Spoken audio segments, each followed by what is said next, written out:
Asisten rumah tangga Ferdy Sambo, Susi, tampak tertekan saat menjadi saksi di persidangan pembunuhan berencana Brigadir J. ART Ferdy Sambo, Susi dihadirkan di Pengadilan Negeri Jakarta Selatan pada Senin 31 Oktober hari ini. Seperti dalam tayangan Kompas TV, terlihat ART Ferdy Sambo Susi dicecar oleh majelis hakim.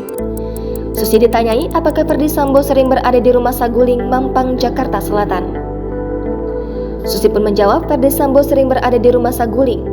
Namun saat ditanya kapan saja Ferdy Sambo masuk dan keluar rumah, Susi menjawab tidak tahu. Majelis hakim juga bertanya tentang berapa kali Ferdy Sambo berpergian keluar kota dengan keluarganya. Di awal, Susi menyebut bahwa tidak ingat berapa kali Ferdy Sambo pergi keluar kota dengan keluarganya. Kemudian, saat majelis hakim kembali bertanya konteks yang sama dengan pertanyaan berbeda, jawaban Susi berbeda dan tidak konsisten. Majelis hakim pun tampak kesal dengan jawaban Susi yang tidak konsisten. Bahkan, majelis hakim menyinggung soal kesaksian bohong saat mendengar jawaban Susi.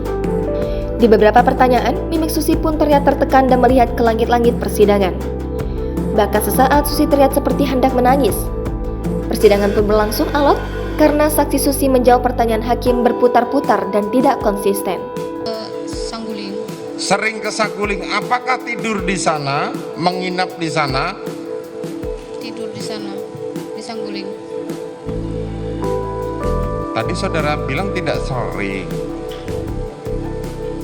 Jawaban saudara berubah-ubah. Ada apa? Seberapa sering saudara Ferdy Sambo tinggal di Saguling? Nanti kami panggil saksi-saksi lain, kalau keterangan saudara berubah, saya perintahkan jaksa penuntut umum untuk proses saudara. Jangan lupa subscribe, share, komen, dan like ya.